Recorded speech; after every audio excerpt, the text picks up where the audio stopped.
गोजौ लेभेलनि जानाखि बिटिआर गभर्नमेन्टनि जानाखि एमएलए इएम एमसिएलए सोरबा सिएम सार बिसोरो माने जोंनि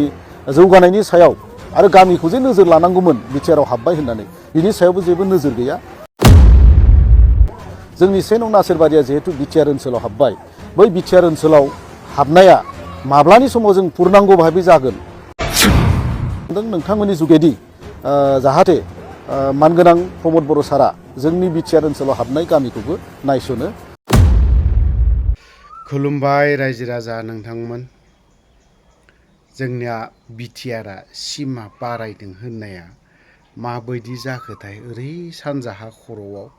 गामिफ्राबो हाबदों, बबेबा गामिया हाबदों बबेबा हाबाखै बिटिआरआव होननाया। दा जुदि बिटिआरआव बै बे सानजा खर'नि बर' गामिफ्रा हाबदोंबा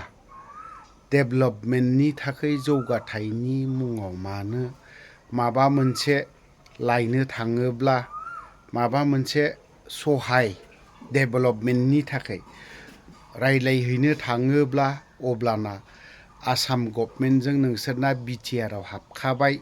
होनना बुंहरजायो आरो बिटिआरआव फैयोब्ला बायदि रोखोमनि खोथा बुंहरजायो। जौगाथायखौ बे साइडजों नुनो मोनाखै आरो लोगोसे खुद्रिसारनाय बा दिनैनि दिनाव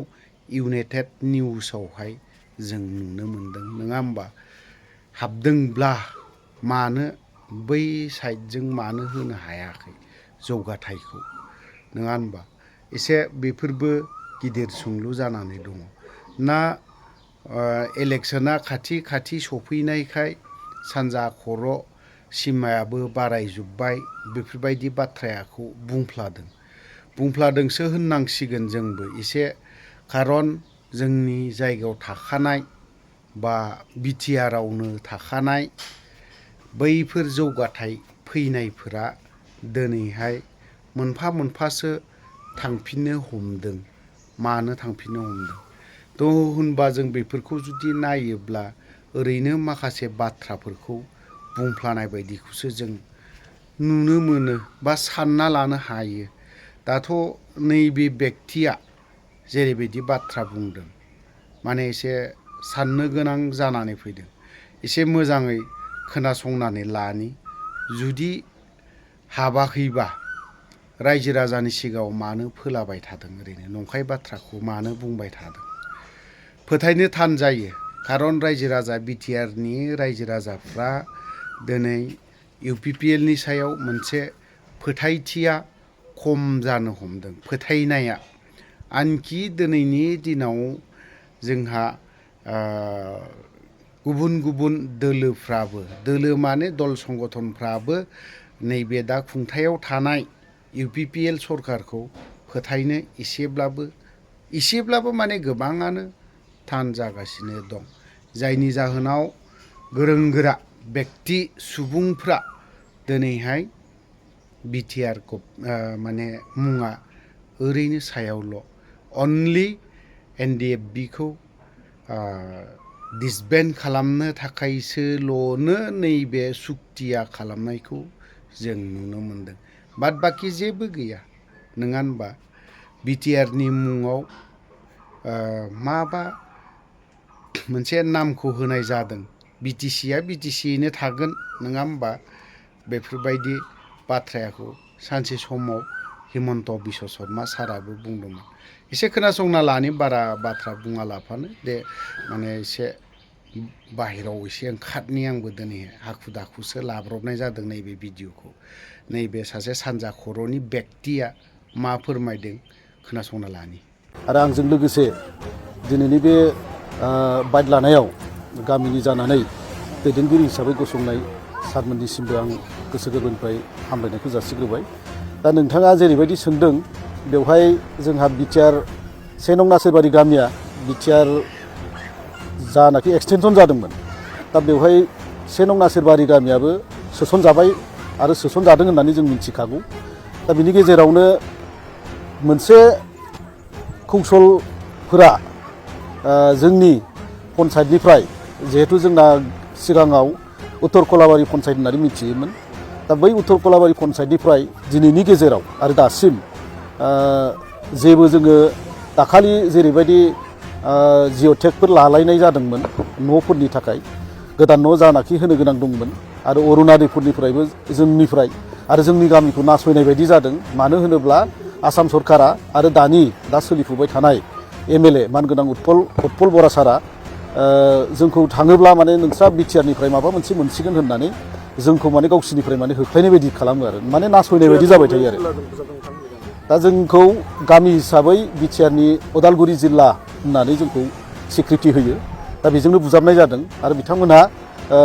माबा मोनसे जोङो आर'ज लानानै थाङोब्लाबो नोंसोरो बिटिआरनि सिएमनाव थांनानै लाय बा माबा मोनसे मोननांगौबा बिसोरनिफ्रायनो मोनसिगोन होननानै बुङो आरो मालाबाबो थांनाय जाबाय नामा जोंथ' दा थांनाय जायाखै बेवहाय खिन्थु अब्लाबो जोङो लकेल सिगाङाव जेरैबायदि एमएलए दङमोन बिथांनावनो जों आर'ज बिलाइफोरबो होयोमोन दा बिथांमोना बेफोरबायदि बाथ्राखौ बुंनाय जायो आरो माबा मोनसे अफिसियेलि खामानि मावनांगौ जायोब्ला दा नोंथांमोना बबे अफिसाव थाङो जोंथ' दा गामि हिसाबै जानानै जों जेरावबो थांथ'नो हायाखै मानो होनोब्ला जों गोजौजोंसो एसे टाच खालामबाय थादों आरो आनसलिक एबसुनि दारै जोङो थांनो होननानै सानबाय थादोंमोन बिथांमोनजोंबो जों टाचआव दंबाय थायो सावरायलायबाय थायो बिथांमोनजोंबो आरो डिस्ट्रिक्टनि जायनाखि दैदेनगिरि जोङो एबसुनि दङ बर' फरायसा आफादनि बिथांमोनजोंबो जोङो एसे जगाजग खालामलायनायनि गेजेरजों थांनो होननानै सानबाय थादों आरो बिथांमोनहाबो खावलायदों जे थां सानसे समाव आरो नोंसोरबो गामिनि जानानै मोनसे मेम'रेन्डामफोर है माबाफोर मोनगोन खोमा होननानै बुंबाय थादों आरो दा खिन्थु जों गामिनिफ्राय बेबायदि सुबिदाखौ थांनो माने रावबो सुबिदा मोनाखै आरो समाबो जोंना बेबायदि थिना जिहेथु सोरबाया बहुद गोजानाव थांनांगौ नालाय जोंना थाखा फैसानिबो खोथा दङ दा बिनि गेजेरावनो आं नोंथांमोननि मेडियानि गेजेरजों बेखौसो खावलायनो लुबैदों जे नोंथांमोना फैबाय थानाय समाव जोंनि 1 नं नासेरबारिया जिहेतु बिटिआर ओनसोलाव हाबबाय बै बिटिआर ओनसोलाव हाबनाया माब्लानि समाव जों पुर्नांग भाबै जागोन आरो जों जे बे बिटिआरखौ लिरनो हागोन आरो दिनैनि समाव जोङो माखासे माबायावबो बिटिआर हिसाबै लिरदों खिन्थु मोजाङै मोनथिजोबा खिन्थु जादों होननानै मिथिगौ खिन्थु अब्लाबो जोङो लिरनाय जादों आरो बेखिनियानो जेबो जोंनि गामियाव जेबो नटिफिकेसन गैया खिन्थु गामि हिसाबै नटिफिकेसन गैया खिन्थु ब्लक लेभेलाव माबा मोनसे नटिफिकेसन दं बायदि मोनदों आरो दा बिनि गेजेरावनो जोंखौ माखासे माबाफोरनि थाखाय अभियोग दैखांनायनि थाखाय माने जोंखौ नासयबाय थानाय जादों आरो दा बेखायनो आं खावलायदों जोंनि गामिनिफ्रायबो साफ्रोमबो रायजो राजाफ्रा उन्दै फंबाय बिनानावमोन दं गेदेर सोरबा लेखा गोरों फरायसुलिफोर दङ बिथांमोनाबो जे बिथांमोननि जायगायाव बिटिआरनि जायगायाव जोंनो सुबिदा मोननांगौ आरो उन्दै भबिसतखौ लानानै गथ' गथायफोरखौ जुदि गोजौ थाखोआव जुदि थांहोनांगौब्ला जोङो बिथांमोननि भबिसतखौ नायनानै जोङो खामानिखौ मावथारनांगोन आरो आं आसा खालामदों नोंथांमोननि जुगेदि जाहाथे मानगोनां प्रमद बर' सारा जोंनि बिटिआर ओनसोलाव हाबनाय गामिखौबो नायसनो बेखौनो आं बिथांनिसिम गुरैयै खावलायनाय थाबाय दा नोंथांमोननि बायदिब्ला नोंथांमोना आसाम सरकार आरो बिटिआर गभर्नमेन्टनिफ्रायबो जेबो मोननाय जाया जेबो मोननाय जायाखै जोंनिफ्राय जेबो जौगाथायनि मुङाव आसाम गभर्नमेन्ट आरो बिटिआर गभर्नमेन्टनिफ्राय दासिमबो जेबो गैया आरो मोननायबो जायाखै आरो जोंनाव बेबायदि गोजौ लेभेलनि जानाखि बिटिआर गभर्नमेन्टनि जानाखि एमएलए इएम एमसिएलए सोरबा सिएम सार बिसोरो माने जोंनि